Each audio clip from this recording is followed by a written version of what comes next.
So this is a relatively short module.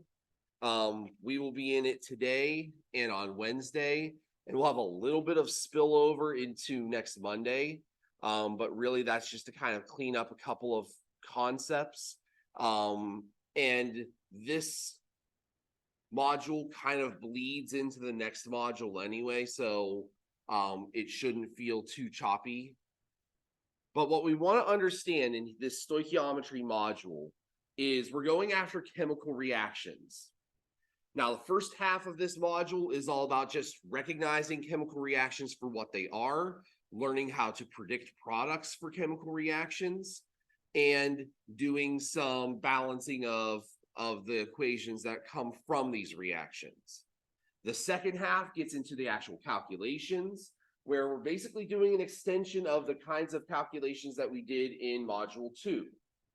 Remember, Module 2, we did grams and mole calculations. We did conversions between moles of one substance and atoms of another of whatever made up that substance. It's kind of the same thing, only we've now extended it where we'll be able to convert from one substance to another. That's what stoichiometry is all about. So our starting point here is this idea that the whole concept of chemical equations is based fully on what we would call the law of conservation of matter. In that law of conservation of matter, we know that matter can neither be created nor destroyed. And so all a chemical reaction is a formulation that tells us the stuff that we started with, the reactants, and the stuff that we're ending with, the products. And how do we get from the reactants to the products? Well, chemical bonds in the reactants break and reform to make new products, to make new substances. We can represent these reactions through the use of chemical equations. In a chemical equation, we are shown the reactants of that reaction on the one side and the products of that reaction on the other.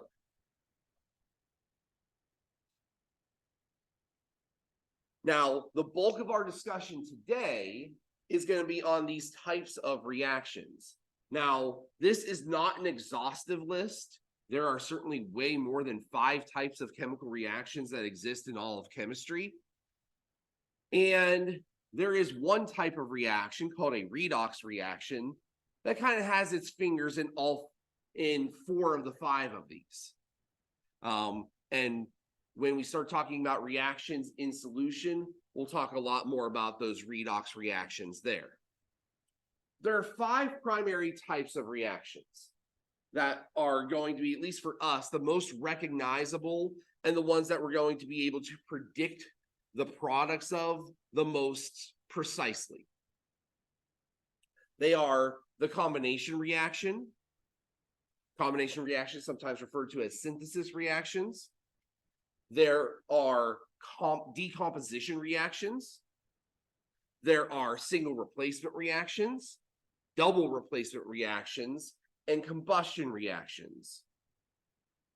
And so for the majority of our time together today, we're going to look at these 5 and learn how to recognize them so that we can predict what will happen when we see these kinds of reactions in action. So we'll start with the first kind. The first kind of reaction is a combination reaction, sometimes known as synthesis. In this kind of reaction, what we are going to see is that we're going to have small reactants coming together to make one singular product.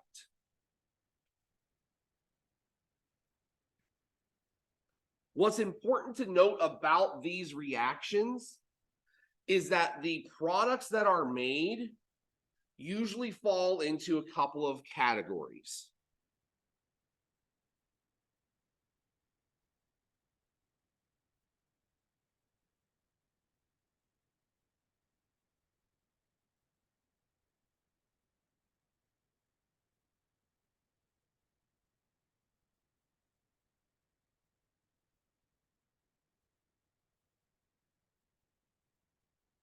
One of the categories are ionic compounds.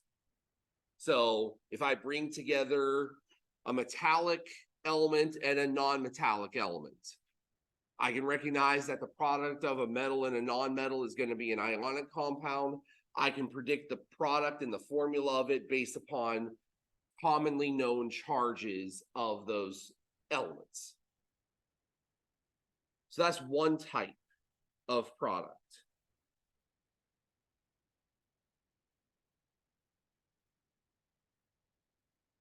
Another type of product is a common acid.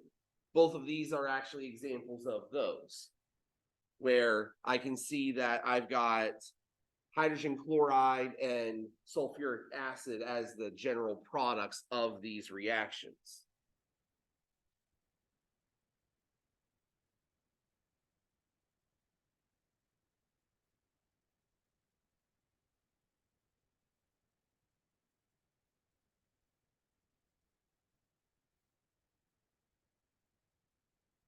The last of these would be common molecular compounds. And what I mean by these are ones that we know their formulas pretty well. So water, ammonia, carbon dioxide. So if I recognize that I've got hydrogen and oxygen coming together, the most common product of that reaction is water. If I have nitrogen and hydrogen coming together, the most common product of those two is ammonia, NH3.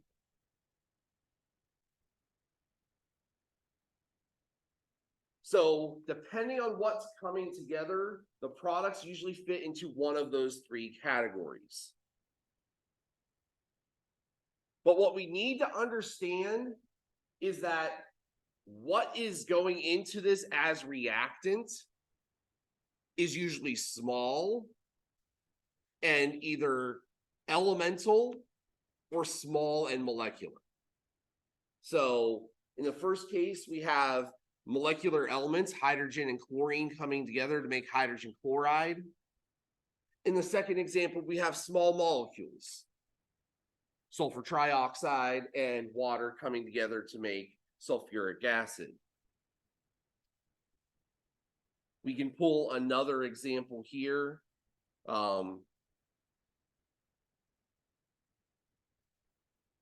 Where we've got dinitrogen pentoxide reacting with water to make nitric acid. And so again, the nitric acid fits into a common acid as the product of this reaction. And so usually a giveaway that you're making an acid or a base is the presence of water in these kinds of reactions. Water plus non-metallic oxide is going to give you acid. Water plus metallic oxide will give you base.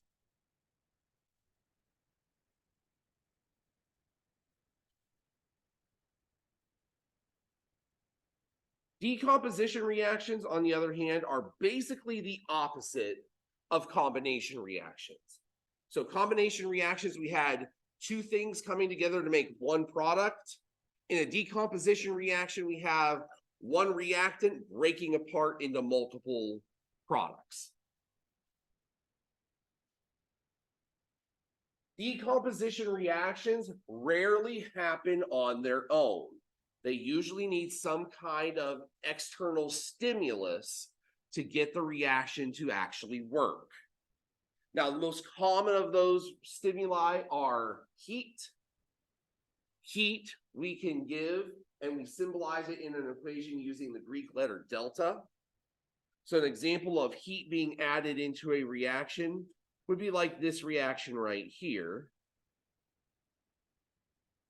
where we've got magnesium carbonate decomposing into magnesium oxide and carbon dioxide. That reaction has to require heat in order to do it.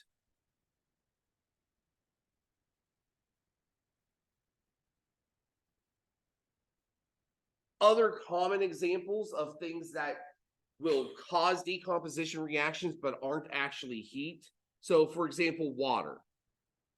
Water, you can't heat water and get it to split into hydrogen and oxygen. Doesn't matter how hard you try, doesn't matter what you use, it's not going to happen. What you ultimately need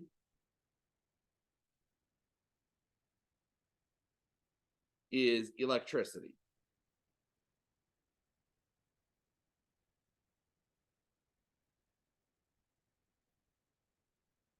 So electricity, ELEC, will turn water into hydrogen and oxygen. We literally have to shock it to separate it. As you know, if you just heat up water, all it does is boil. And boiling water doesn't give you hydrogen and oxygen, it just gives you water vapor.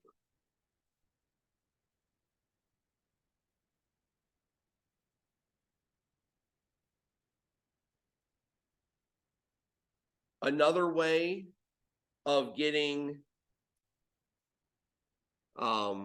this kind of splitting to occur is through the use of ultraviolet light. So here we have hydrogen peroxide. Hydrogen peroxide will decompose into water and oxygen when exposed to UV light, which is why when you buy hydrogen peroxide, it's never sold you in a clear bottle. Never sold you in a clear bottle. The bottle is always either opaque or preferably brown to block out light so that the ultraviolet light doesn't penetrate and start to break it down into components. If you've ever opened up a bottle of hydrogen peroxide and heard a hissing sound when you did so, that's usually a sign that the peroxide is old because the decomposition reaction has taken place. That hissing is the oxygen that was made as the decomposition product escaping when you opened up the bottle.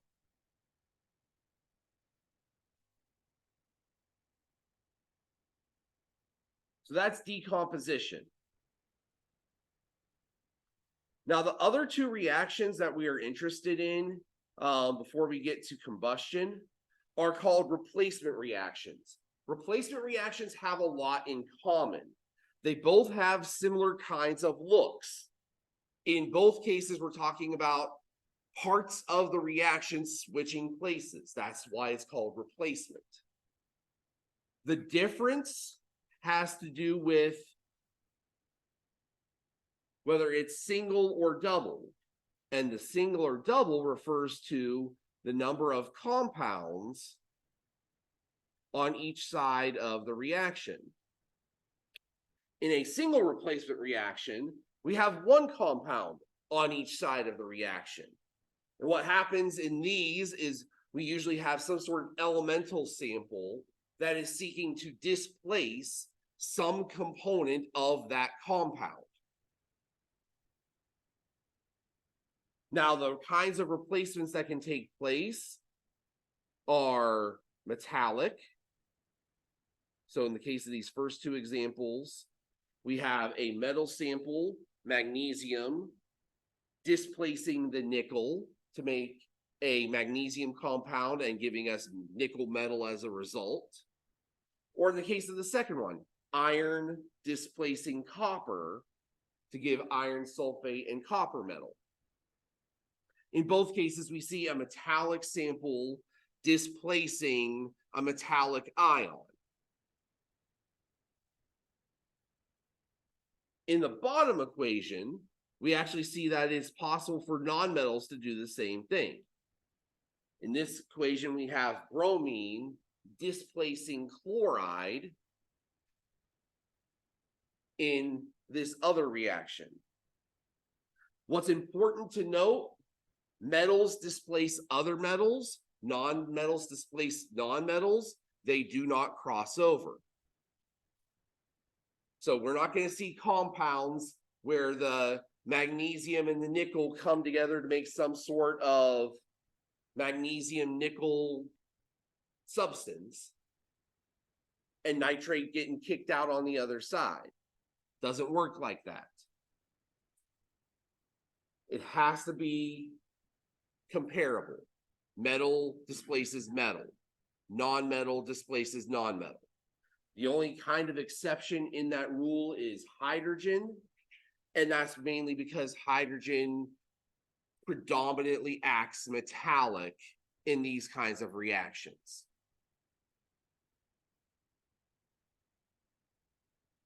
Now, these kinds of reactions, single replacement reactions, are one way. And what I mean by that is, no, I can't just put things together and expect that there will always be displacement. There is an order to these, and that order is something called the activity series. In the activity series, what we see is that the metallic nature of an element has a lot to say about how reactive it is. So the substances at the top of this list are the most reactive substances. They are the most likely to actually go through and displace other elements. So at the top of this list, you see lithium, you see potassium, you see barium, you see calcium, you see sodium. In order to replace one metal with another, the metal that you are replacing with has to be higher on the list than the one that is currently in the ionic sample. So you can replace nickel with chromium. You can't replace chromium with nickel. It's a one-way street. If it goes in one direction, it cannot go back in the other direction.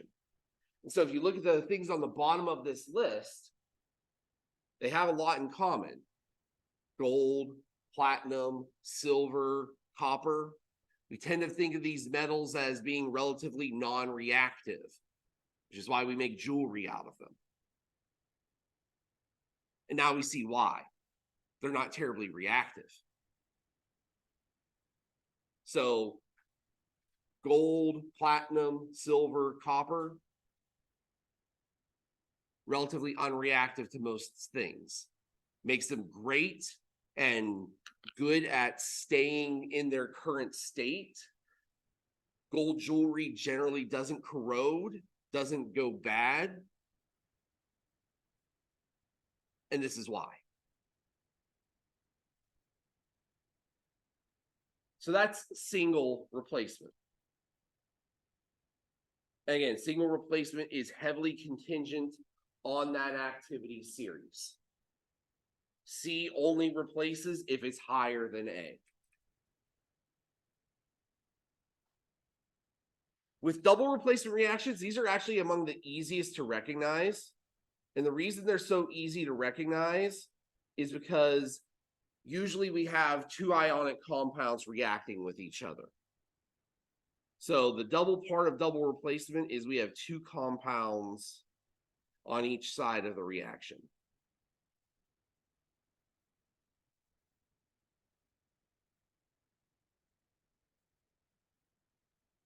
What we usually see, because we're dealing with ionic compounds here, is we usually see switching amongst ions. So the ion switching that is taking place is metal to metal.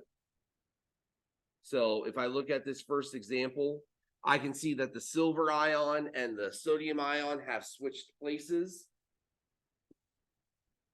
The silver is now with the chloride, the sodium is now with the nitrate. In the second example, I can see that the sodium and the hydrogen have switched places. Again, we need to think about hydrogen being more metallic-like in these kinds of scenarios because of its positive charge. But the hydrogen now is bonded to the fluoride, the sodium is now bonded to the chloride.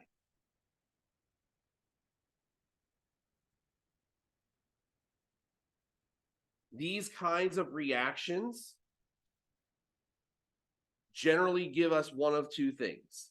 They will either give us a solid material, which is called a precipitate, and so sometimes these are referred to as precipitation reactions. In other scenarios, we will see like things like acid and base neutralization taking place, where the result is water and some sort of ionic compound, or we'll get a gas formed instead.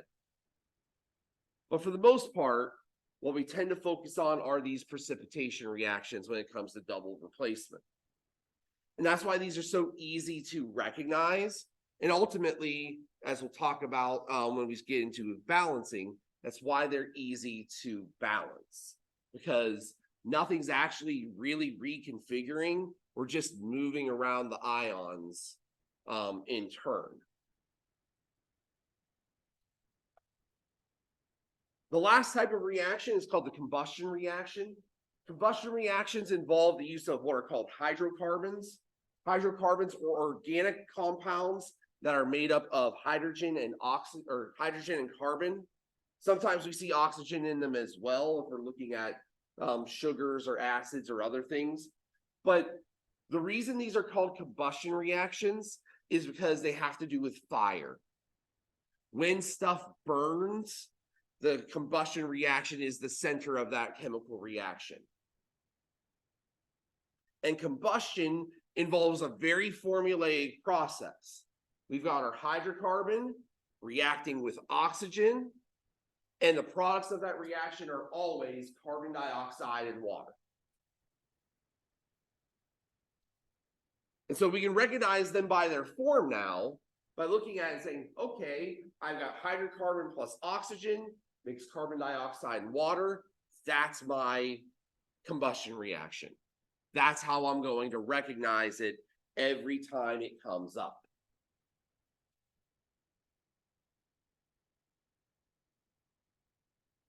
So those are the key. Got to recognize the carbon dioxide and water to recognize a hydrocarbon reaction taking place and know that it's combustion.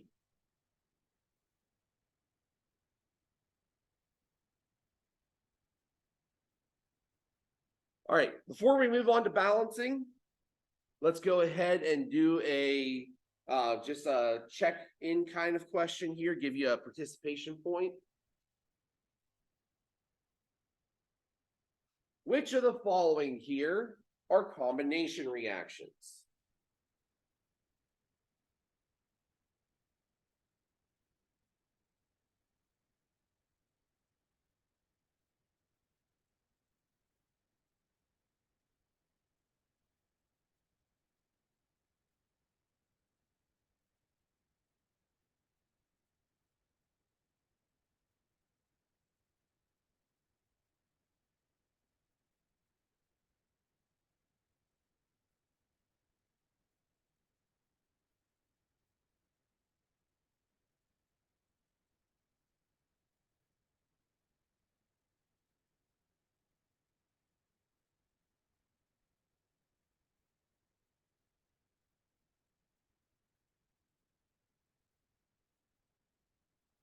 All right, so let's look at this first one. Is this first one a combination reaction? No. Got to remember our definition. Combination reactions start with multiple reactants coming together to make one product. So anything that has multiple products, we need to eliminate right off the bat. So letter A is a combustion reaction. Again, we're recognizing carbon dioxide and water as the products. So that is a combustion. The letter D here is a decomposition reaction. It's actually the opposite of what we're trying to do. It's starting with one reactant and breaking it apart. We want to do the opposite. We want to start with multiple reactants and bring them together. And so that leaves us with B, where I can see I've got 1, 2 compounds and I'm bringing them together. And C, where I've got one element and another element and I'm bringing them together. So B and C are correct here. So you would have needed both of them to be credited with the correct answer for this question. All right, any questions about reaction types?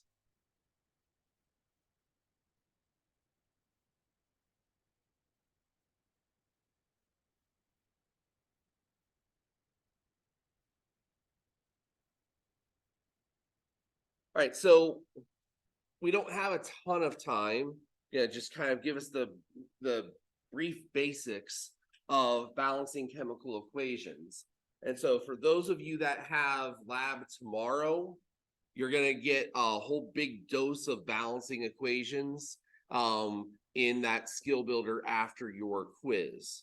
For those of you that are having lab this afternoon, you'll actually do that activity. I think it'll be next week, because you're actually going to start the lab that everybody else is doing Thursday today, since you don't have a quiz this afternoon. But the idea here, again, comes back to our law of conservation of matter. The whole reason we care about balancing equations is that we have to have a perfect balance of atoms. We started off with 2 nitrogen atoms and 2 oxygen atoms as reactants. If I don't have 2 of each in the products, I'm left to answer the question, where did they go? And that's why balancing is important. So when it comes to balancing, we got to remember a couple of things. First of all, we have to remember that to balance, we need to use coefficients.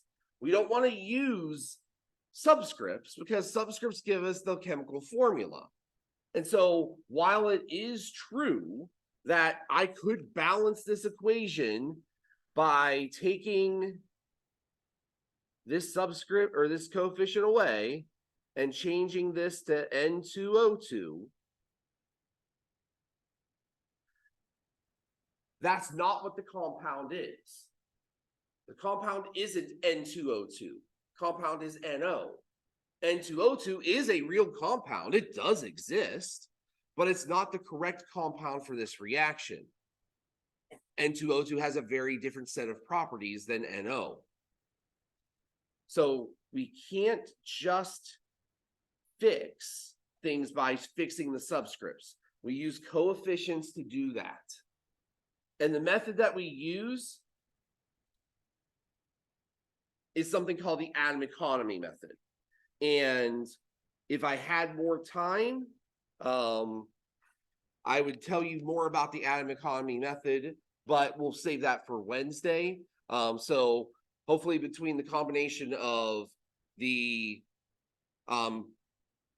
skill builder that you're going to be doing in lab and Wednesday's beginning of lecture, you should have enough to kind of go along your way. If you are itching to get the assignment 4-1 done ahead of time, which I don't blame you for, because it's really not that difficult of an assignment, there are embedded into that assignment some videos that talk through the atom economy method and do some examples. So you can seek those out on your own if you want to get ahead. Before you leave, go ahead and do this last question so that you can get that last half of a bonus or half of a participation point. And then I will see you on Wednesday. Have a good day.